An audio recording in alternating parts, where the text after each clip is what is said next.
doméstica, se decía grupos urbanos violentos. Entonces, el grupo, la Brigada de Información de la Policía, tenía el nombre al principio del grupo de tribus urbanas. Entonces, los periodistas lo que hacían era: tribus urbanas dice que ha habido tantas agresiones, ¿no? Y entonces todo el mundo con las tribus urbanas, todo el mundo hablar del mismo rollo. Luego ya logramos modificar el tema y grupos urbanos violentos. Entonces ya la policía hablaba de grupos urbanos violentos. Pero es como decir, pues aquí en la calle hay grupos urbanos violentos. Grupos urbanos violentos son los Latin King, son los ñetas, son tal. Pero no, nadie ha escuchado un proyecto político de una república de Latin King o de ñetas. No existe eso. En cambio, estos sí tienen un proyecto político, que es acabar con los derechos humanos, acabar con los valores democráticos, acabar con la democracia. Y el camino que han elegido es machacar a los más débiles y, sobre todo, sacar partido a la islamofobia, que en estos momentos crece en Europa de una manera galopante. Islamofobia, xenofobia, y detrás de todo esto, cómo no, la mano judía, que es la que está acabando con la Europa blanca, heterosexual y católica, apostólica, romana y cristiana. Bueno, pues frente a eso se levanta la Europa de la diversidad. Y la Europa de la diversidad es que somos así, de raritos, somos diversos. Tenemos una orientación, tenemos otra, tenemos un color de piel, tenemos otro, unos vienen de un lado, otros vienen de otro. Madrid es un pupurrí de mezclas. Bueno, pues es que el ser humano es mezcla, y hablaba antes con una compañera que estudia la prehistoria y tal, y decía, pues estoy muy contento con los paleontólogos, porque han demostrado que de hace 15, 20.000 años Europa era negra. Entonces, claro, para los del white power, eso se les da un yuyu tremendo. ¡Ah, venimos todos de los negros! Pues sí, tronco. Venimos de los negros. Aguántate. El proyecto tiene que partir de la persona, de la dignidad intrínseca y de los valores democráticos. Y eso hay que educarlo, y hay que sensibilizarlo, y hay que ponerle límites a los delitos de odio, a la discriminación, que es el trato menos favorable, pero el delito es una infracción penal. Y aquí se puede hacer mucho daño, mucho tipo de daño. Y hay gente que en estos momentos ha hecho acciones horrorosas. Cuando mencionas, sin desarrollarlo, lo de Breivik en Utoya, en Oslo, mató a 76 personas, la mayoría adolescentes, laboristas, progresistas, que defendían una Europa multicultural. Niños y niñas de 15 y 16 años, asesinados simplemente por defender la diversidad, la convivencia y que podamos ser un poco felices. Bueno, ayer estaba en una reunión con rumanos y me explicaban que en su país hay 17 etnias diferentes y que incluso cada etnia tiene un representante en el Parlamento. A mí me gustaría que la diversidad en España se reconociera políticamente, institucionalmente, que esa diversidad se reconociera en Europa y que el colofón de todo esto pues sea un refuerzo de la convivencia basada en la dignidad intrínseca de las personas y en la Declaración de los Derechos Humanos, que es precisamente sobre lo que se fundamenta tanto nuestra Constitución, su artículo 10, como el artículo 1 del Tratado del 2 del Tratado de la Unión Europea. Dicho esto, pues la novela contribuye a la causa. Así que mi felicitación por tu contribución, querido compañero, y por tu realismo y por la emoción de la novela, que tenéis que leer ordenadamente, sin pasaros ningún capítulo, porque todos tienen chicha. Y llega hasta el final, porque nos ha mantenido, a mí me ha mantenido hasta el final, agobiado con saber cuál iba a ser la salida del problema. La salida del problema es buena. Así que, felicidades.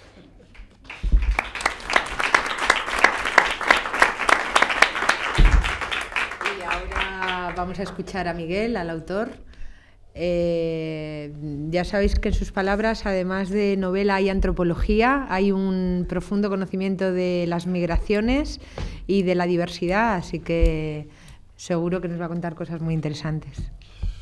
No, yo básicamente lo que tengo que hacer es agradecer y además, bueno, agradeceros primero a todos vosotros y vosotras que hayáis elegido venir aquí en un día como hoy con tanta competencia. Aunque quizá deberíais estar en la manifestación por la República, pero bueno, vamos a perdonaros. Realmente hoy era un día difícil. pero bien, pero al final hay un grupo muy, muy majo, muy interesante de personas a las que os agradezco mucho, y agradezco a los que me acompañan en la mesa su participación, su amistad, porque esto demuestra esta amistad, y al SGAE, que como ha dicho Estrella, pues que nos ceda esta, por segunda vez además, en mi caso, en el caso de CEAR supongo que ha habido muchas más ocasiones, que nos ceda esta sala. A ver, la novela, ante todo ha de ser novela, porque si no es otra cosa. Y por tanto es verdad que primero, bueno, el tema de la extrema derecha, etcétera, pues es un tema, como Esteban sabe, que no lo he estudiado tanto como él, ni me he dedicado tanto como él, por supuesto, porque él es la primera autoridad que hay en este país en este tema, pero también llevo años trabajándolo, estudiándolo, conociéndolo. Pero para escribir la novela me metí más, o sea, y sobre todo me metí en su terreno, porque estuve meses haciendo una cosa que él hace mucho, pero que yo no había hecho nunca, que era meterme en las webs de la extrema derecha.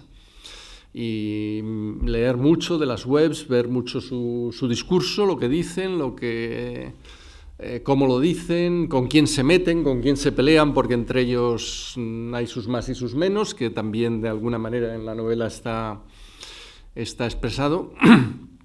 Y me interesaba sobre todo a partir de ahí un poco la diversidad en la que se manifiesta este sector político, porque en definitiva es un sector político, ¿no? La diversidad y las distintas manifestaciones que tiene, ¿no? En la novela pues aparecen jóvenes con más o menos criterio, más o menos manipulados, aparecen otros que son más manipuladores, aparecen unos grupos más adaptados o aparentemente adaptados a la democracia, que juegan en el terreno electoral y tal, y otros que no, que juegan en otros terrenos. Por ejemplo, hay a veces en algunos debates discutido esto, porque a veces si la extrema derecha no tiene expresión electoral o una expresión electoral potente, parece menos peligrosa o parece más, bueno, una cosa como decía Esteban, ¿no? Como se decía, bueno, tribus, bueno, grupos, pero un país en el que la extrema derecha tiene poca expresión electoral es Alemania. Ahora Alternativa por Alemania ha crecido, bueno, ahora está teniendo más ya, pero hasta hace poco tenía muy poca expresión electoral, porque el NPD, ¿no?, sacaba un 2%, un 3%, algo así. En cambio, en Alemania, sobre todo en Alemania del Este, hay pueblos en los que la extrema derecha tiene tomado todo el tejido social. Pero no la extrema derecha, los neonazis tienen tomado todo el tejido social. No puede, un inmigrante, un negro, no puede entrar en esos pueblos, salvo arriesgarse a jugarse la vida, ¿no? Quiero decir que hay una extrema derecha, la más radical, la más extrema, los neonazis, que no necesariamente tienen que tener mucha representación electoral, y en cualquier caso, si siguen creciendo, y en Alemania siguen creciendo, llegarán a tenerla. Tenemos el caso de Aurora Dorada en Grecia, ¿no? Estuve hace unos meses en Grecia y hablando con gente y que me explicaban cosas. Aurora Dorada, desde que encarcelaron a sus dirigentes hace unos cuantos meses, el año pasado, no sé en qué mes, bajó un poco su perfil de actuaciones callejeras, ¿no? Pero hasta ese momento tomaban barrios enteros, ayudados por la policía además, quiero decir, tomaban barrios, hacían limpiezas, pegaban palizas a los inmigrantes que pasaban por allí, hacían acciones espectaculares, no solo un grupo que van a una carnicería y se la machacan y tal, no, hacían acciones aquello de militares, ¿no? De tomar un barrio, de controlar todo el espacio, de empezar a echar a los inmigrantes, a palizarlos, etcétera, ¿no? Quiero decir que eso es una realidad, y es una realidad que está creciendo. Nos explicaba Javier la realidad en los países de la Europa del Este, con los gitanos. Bueno, todo eso. Entonces, aquí hay diversidad que se manifiesta de esa manera. Hay otros partidos, en Europa pues hay un conjunto de partidos que,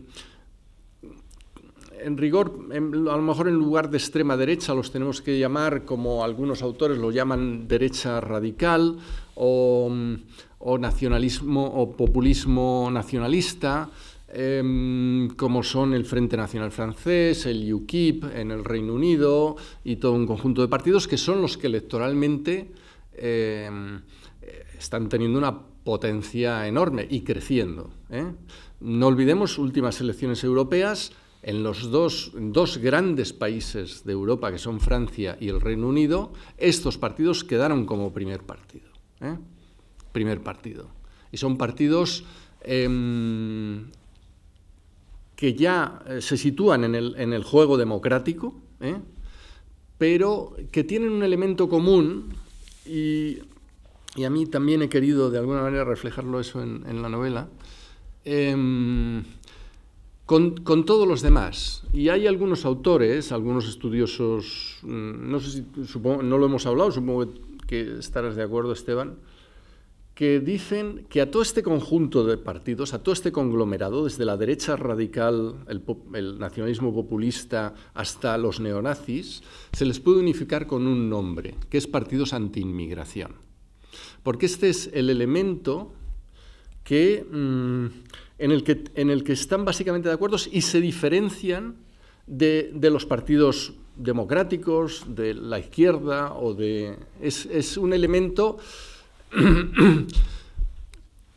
Porque además hay otra cosa que eso, bueno, ya lo sabía, ¿no? Pero me acabó sorprendiendo cuando me miraba mucho las webs y tal de la extrema derecha, que hay grupos de extrema derecha con un discurso absolutamente izquierdista contra los bancos, contra el capitalismo, contra las élites, contra los desahucios, contra la explotación laboral, absolutamente, o sea, incluso había algunos vídeos que hablaban jóvenes diversos, iban diciendo cosas, y yo decía, a ver, esto lo he encontrado en una web de la extrema derecha o me he equivocado y tal, pero llega un momento en el que hablan de la inmigración, y ahí es donde ves qué son.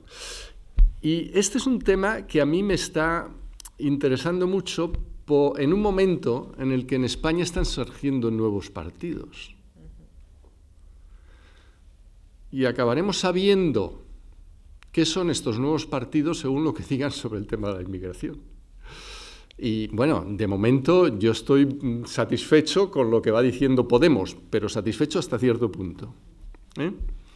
Desde luego ya sabía lo que es Ciudadanos, no necesitaba escuchar su discurso sobre la inmigración, que ya está haciendo un discurso xenófobo y hace unos días su líder lo ha remarcado, eso ya lo sabía, pero me interesa Podemos, y me interesa Podemos porque hay otro ejemplo de otro partido que surgió de una manera parecida, el Movimiento 5 Estrellas en Italia, surgió de una manera parecida a Podemos, con más ambigüedad, y con un líder un poco más raro. Un líder raro, no un poco más raro, porque a Pablo Iglesias no le quiero calificar de raro. No, un líder raro, el Beppe Grillo. Pero el movimiento tenía muchas similitudes. Empezaron a hablar sobre el tema de la inmigración y empezaron a hacer un discurso xenófobo. Y en este momento, el Movimiento 5 Estrellas está vinculado al grupo de la extrema derecha en el Parlamento Europeo. El Movimiento 5 Estrellas, en este momento, lo podríamos situar como un grupo de extrema derecha. Yo estuve en Italia hace unos días, en una cosa académica que me invitaron, y lo discutí con uno y decía, no, hombre, no. Y le dije, oye, están en el Parlamento Europeo con la extrema derecha. Sí, pero eso ha sido una cosa táctica, no sé qué. ¿Cómo que táctica? O sea, no te puedes vincular con la extrema derecha, con el UKIP y con esta gente en el Parlamento Europeo, ¿no? Bueno, tal. Bueno, igual yo tengo una impresión y a lo mejor cuando estás allí la cosa es mucho más compleja. Estoy seguro que es mucho más compleja, pero quiero hacer hincapié en esto, que el tema de la inmigración, y cuando digo el tema de la inmigración incluyo el tema del asilo, refugio, todo el de los grupos étnicos como los gitanos, quiero decir, estos temas nos acaban situando en si de verdad creemos en la igualdad de los seres humanos, que en definitiva esa es la discusión.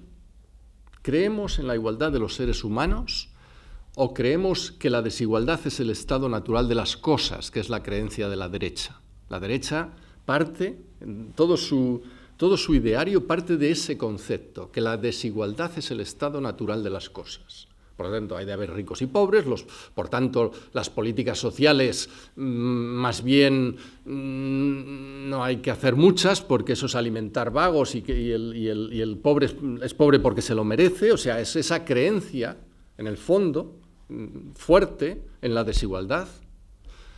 Y a lo que se ha de oponer es la creencia en la igualdad de los seres humanos, que todos podemos disfrutar de unos mismos derechos, que nadie tiene más derecho a la sanidad o a la educación que otros, que el dinero no te puede dar más derechos, y sobre todo cuando hablamos de derechos fundamentales. Claro, si llevamos el discurso de la igualdad de los seres humanos a los terrenos ya más cotidianos, más concretos, nos tropezamos con el tema de la inmigración, nos tropezamos con el asilo y el refugio, nos tropezamos en un sentido inverso con el racismo, ¿no? Y ahí es donde se marca la diferencia. Por eso digo que el tema de la inmigración, primero, que es un tema que nos es muy útil para saber qué es un grupo político, según lo que digan, o sea, ese discurso antisistema que utilizan muchos grupos de la extrema derecha, que se confunde mucho con un discurso izquierdista, etcétera, pues bueno, pues cuando hablan de inmigración acaban definiéndonos lo que son, ¿no? Bueno, ya está. Y luego hay una cosa que lo digo porque salió en la presentación en Barcelona. Si aquí en España la extrema derecha puede tener más o menos, si son grupúsculos, si hay que tener más o menos miedo. Y hay una cosa que está clara. Aquí hay un proceso histórico que ha dificultado mucho el desarrollo electoral de la extrema derecha, porque empiezan siendo franquistas, el franquismo no vendía, mucha extrema derecha ha arrastrado esa patina franquista porque no se ha despegado de ella y ha seguido sin vender. Luego han surgido algunos que podían haber sacado mejores resultados y que de hecho lo sacan, como Plataforma por Cataluña, pero tienen un líder que da bastante, o han tenido un líder, ahora lo han echado ellos mismos del partido, que da bastante pena. Quiero decir, la extrema derecha ha tenido varios problemas. Uno de ellos, para mí quizá el más importante, es que no han encontrado un líder. En el momento que lo encuentren, las encuestas quedan un 12, un 14% de electorado dispuesto a votar una fuerza de extrema derecha con un discurso, Los jóvenes 20. Con un discurso fuerte anti-inmigración. Y vuelvo a lo del tema de la inmigración. Cuando, por ejemplo, el UKIP, del Reino Unido, que ya digo, quedó primer partido, tiene un discurso mucho más anti-europeo, anti-euro, anti-Unión Europea, tal, ¿no? Se le conoce, a nivel de medios de comunicación, se le conoce más con este discurso. En cambio, un estudio que hicieron un grupo de investigación americano sobre por qué se vota a los grupos de extrema derecha, descubrieron que la razón fundamental es por su discurso anti-inmigración, no es por su discurso anti-europeo. Con lo cual, volvemos a lo mismo. O sea, si aquí hay un 12, un 14% de voto disponible a un partido que salga con un discurso fuerte anti-inmigración, eso nos puede dar lugar a una fuerza de extrema derecha a la vuelta de la esquina con un resultado electoral potente. ¿Por qué no lo han tenido hasta ahora? En parte por lo que pasaba en el Reino Unido en los tiempos de la Thatcher, porque el voto de extrema derecha se lo llevaba ella. Y aquí se lo ha estado llevando el PP. Y no es que yo no voy a acusar al PP de ser de extrema derecha, pero sí que es verdad que digamos que hay un voto de extrema derecha que prefiere votar al PP en lugar de irse a Vox y a fórmulas que han ido saliendo por ahí, ¿no? Pero bueno, ya veremos qué pasa si el PP pierde las próximas elecciones. Están en una situación que podría dar lugar a cierta... Y de ahí la posibilidad de salir de que surja un partido de extrema derecha es muy evidente. Y bueno, yo con mi novela lo que quiero es evitarlo y que se conozcan los peligros de la extrema derecha. Ya está, muchas gracias.